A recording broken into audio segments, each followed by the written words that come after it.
Hello' friends, welcome to Edusmart Assam. Edusmart আছামলৈ তোমালোকক চবকে স্বাগতম জনাইছোঁ।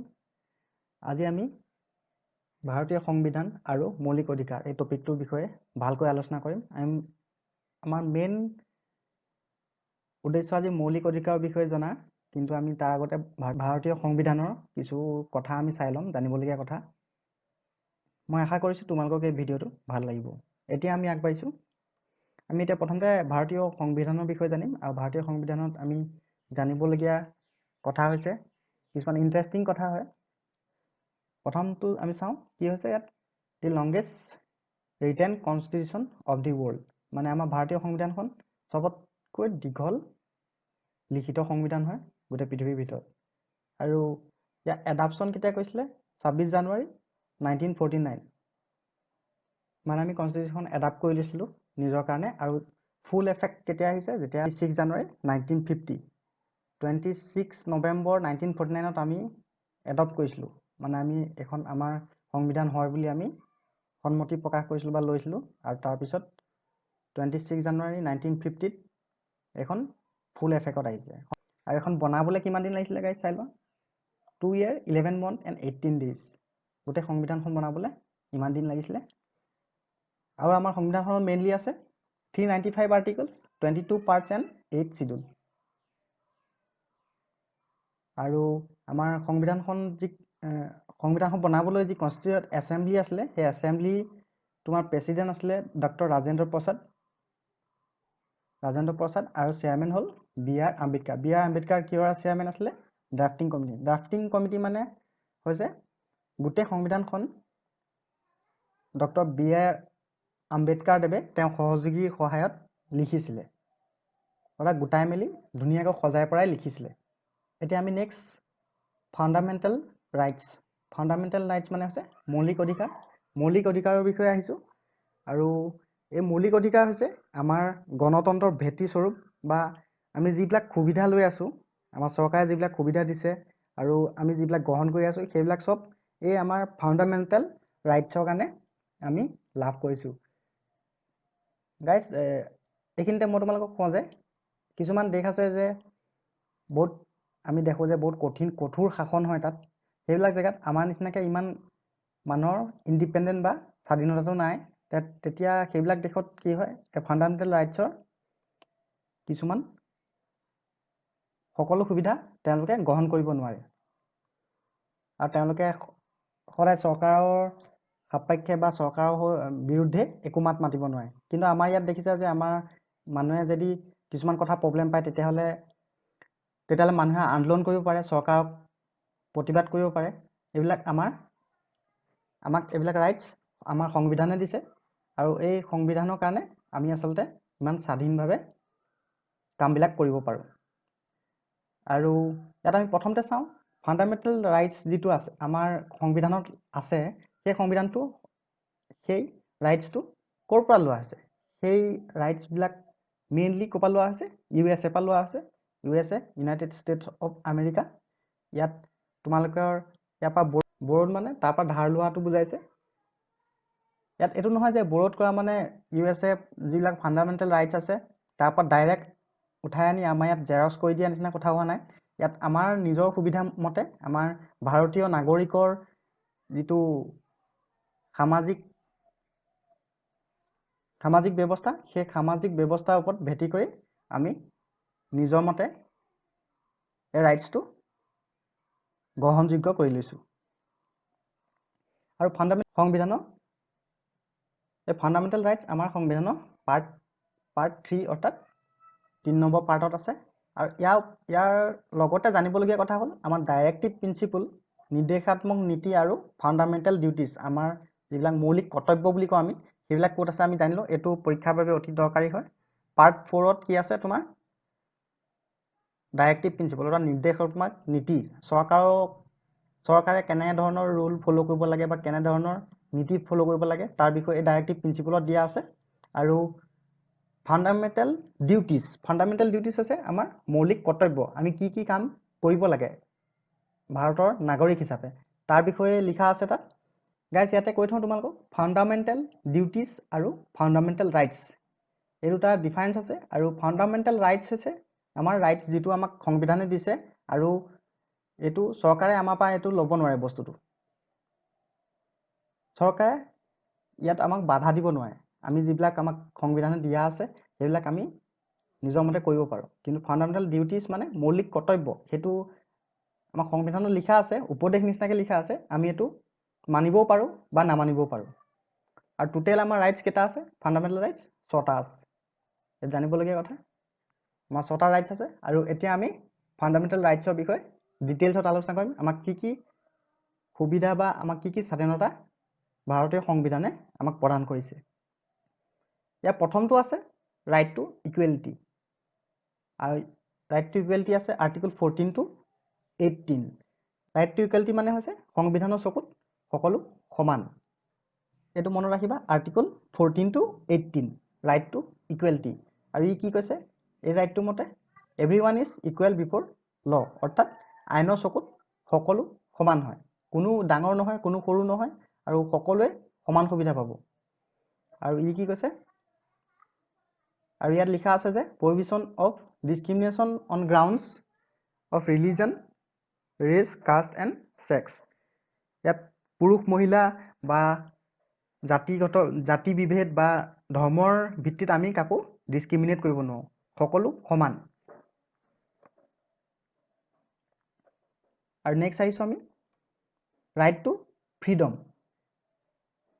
আমি আগৰ ৰাইটছটো পালোঁ ৰাইট টু ইকুৱেলিটি, আৰু নেক্সটটো আছে ৰাইট টু ফ্ৰীডম, অৰ্থাৎ আমাৰ স্বাধীনতা। কিহত কিহত আমি স্বাধীনতা পাওঁ আমি সেইটো চাই লওঁ।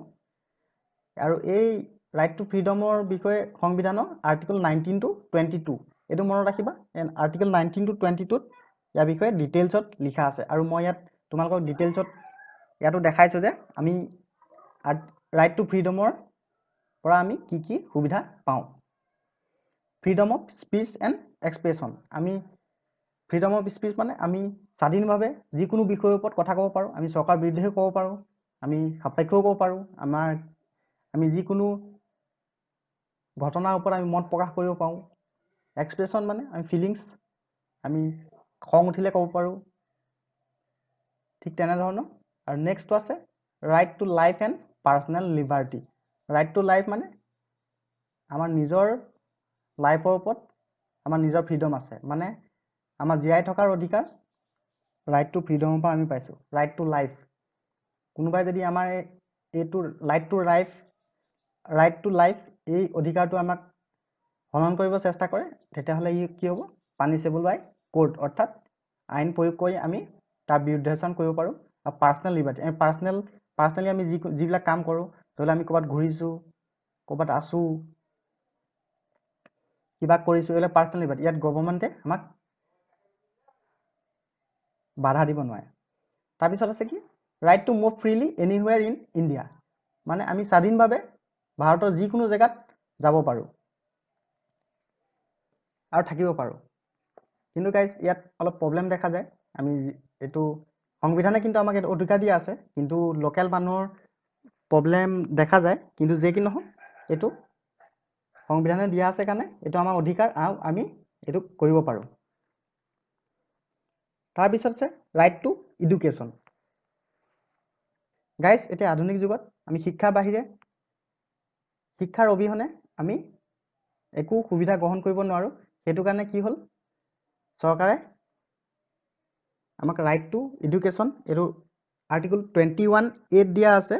সেইটো বিষয়ে আমাক এটা মৌলিক অধিকাৰ দিছে, যাৰ সহায়ত 6 পৰা 14 বছৰৰ ল'ৰা ছোৱালীয়ে কি কৰিব পাৰে?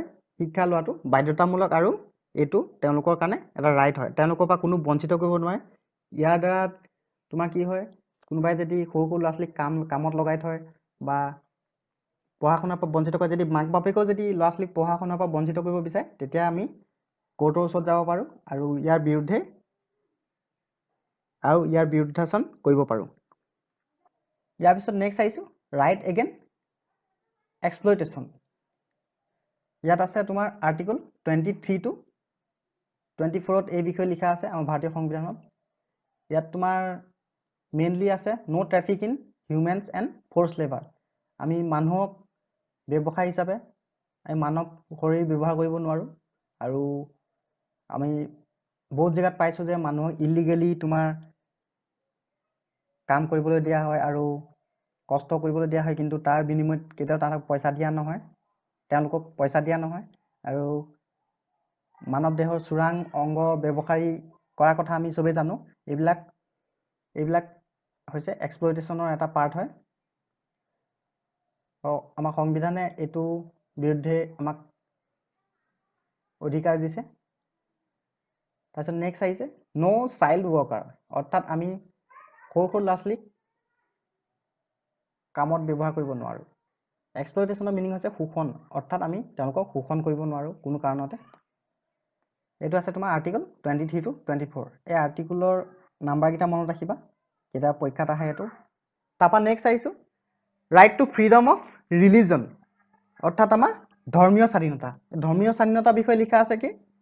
ক'ত লিখা আছে? Article 25 to article 28। ইয়াত তোমাৰ কি হয়? Free to promote and practise our own religion. যে আমাৰ ভাৰতবৰ্ষখন এখন ধৰ্ম নিৰপেক্ষ দেশ, আৰু ইয়াত আমি নিজৰ ধৰ্ম আমি নিজৰ মতে আমি প্ৰমোট বা প্ৰেক্টিচ কৰিব পাৰোঁ, অৰ্থাৎ ইয়াত কোনো বাধা দিব নোৱাৰে। ইয়াত আমি জানো যে আমাৰ ইয়াত হিন্দু মানুহ আছে, মুছলমান মানুহ আছে, জৈন মানুহ আছে, বুদ্ধিজম আছে, খ্ৰীষ্টানিটি আছে। সকলোৱে নিজৰ নিজৰ ধৰ্ম নিজৰ মতে প্ৰেক্টিচ কৰিব পাৰে আৰু প্ৰমোট কৰিব পাৰে, অৰ্থাৎ প্ৰচাৰ চলাব পাৰে। ইয়াত এইটো আমাক সংবিধানে স্বাধীনতা দিছে। নেক্সট আহিছোঁ আমি cultural and educational rights, article 29 to 30। ইয়াত কি আছে? আৰ্টিকল 29 to 30 ইয়াৰ বিষয়ে লিখা আছে। ইয়াত ৰাইট টু এডুকেশ্যন আমি অলপ আগত চাই গৈছিলোঁ, ৰাইট টু ফ্ৰীডমত আমি পাইছিলোঁ। ইয়াত তোমাৰ কালচাৰেল আৰু এডুকেশ্যনেল ৰাইট মেইনলি কাৰ বিষয়ে কোৱা আছে? মাইনৰিটিজ, অৰ্থাৎ সংখ্যালঘুসকলৰ বাবে। ইয়াত সংখ্যালঘু মানে হৈছে যিসকল মানুহ আমাৰ ভাৰতত তেওঁলোকৰ জনসংখ্যাটো কম আৰু তেওঁলোকৰ নিজৰ ট্ৰেডিশ্যন থাকে। মেইনলি আমাৰ যদি অসমত ধৰা, আমাৰ অসমত বিভিন্ন ট্ৰেডিশ্যন বা বিভিন্ন জনগোষ্ঠীৰ মানুহ দেখোঁ, যেনেকৈ মিচিংসকল, তেওঁলোকৰ নিজৰ ট্ৰেডিশ্যন আছে, নিজৰ কালচাৰ আছে। আৰু মুছলমানসকলৰ তেওঁলোকৰ নিজৰ আৰবিক ভাষা, তেওঁলোকৰ আমি মাদ্ৰাছা দেখোঁ। ঠিক তেনেকৈ আমাৰ অসমীয়া বুলি ক'লে আমাৰ অসমীয়া নিজৰ মিডিয়াম আছে, নিজৰ কালচাৰ আছে, আমি অসমীয়া ভাষাত চব কাম কৰিব পাৰোঁ। সেইটো আমাৰ এডুকেশ্যনেল ৰাইটছ হয়। আৰু এইটো কিহে প্ৰটেক্ট কৰে? আমাৰ এই সংবিধানৰ এই আৰ্টিকল 29 to 30 যি কালচাৰেল আৰু এডুকেশ্যনেল ৰাইটছ দিয়া আছে আমাক, সেইটোৱে আমাৰ এই স্বাধীনতাটো আমাক প্ৰটেক্ট কৰে।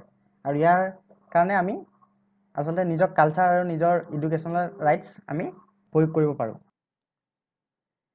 অ'কে, আমি নেক্সট ৰাইটটো চাম। নেক্সট ৰাইটটো হ'ল ৰাইটছ টু কনষ্টিটিউশ্যনেল ৰিমেডিজ। আৰু এই ৰাইট টু কনষ্টিটিউশ্যনেল ৰিমেডিজ আমাৰ আছে আৰ্টিকল 32 to 35ত। আমি এতিয়ালৈকে যিমান কনষ্টিটিউশ্যনেল ৰাইটছৰ বিষয়ে পঢ়িলোঁ, ঠিক আছে, যিমানে ফাণ্ডামেণ্টেল ৰাইটছ পঢ়িলোঁ বা যিকোনো ৰাইটছ বা যিকোনো সুবিধা আমি যিবিলাক সুবিধা দিছে, আচলতে সেই সুবিধাবিলাক আমি কেনেকৈ লাভ কৰিম বা আমি যে সেই সুবিধাবিলাক পাব লাগে, কোনে গ্যাৰাণ্টি দিব? সেই গ্যাৰাণ্টি দিয়ে আমাক এই কনষ্টিটিউশ্যনেল ৰাইটটোৱে, ঠিক আছে। তো আচলতে এই ৰাইটছটো মতে কি হৈছে? Protection of rights given in this part and enforce by court. এতিয়ালৈকে সংবিধানত যিমানকেইটা ৰাইটছ লিখা আছে, সেই ৰাইটছকেইটা আচলতে এই আৰ্টিকলটোৱে গাৰ্ড কৰে, 32 to 35। ঠিক আছে। সংবিধানৰ যিজন জনক বাবা চাহেব আম্বেদকাৰ, তেখেতে এই ৰাইটটোক আচলতে heart and soul of the Indian constitution বুলি কৈছিলে। মানে হৃদয় আৰু আত্মা বুলি কৈছিলে আমাৰ গোটেই সংবিধানখনৰ। এইটো চবতছে ইম্পৰ্টেণ্ট বুলি সেইটো কাৰণে মই ভাবোঁ। ঠিক আছে, আশা কৰিছোঁ আপোনালোকৰ ভিডিঅ'টো চাই ভাল লাগিলে। আৰু যদি ভিডিঅ'টোৰ পৰা কিবা শিকিলোঁ বুলি ভাবিছে, তেন্তে নিশ্চয় থাম্বছ আপ দিব আৰু ভিডিঅ'টো শ্বেয়াৰ কৰিব। থেংক ইউ, থেংকছ ফৰ ৱাচিং। জয় আই অসম।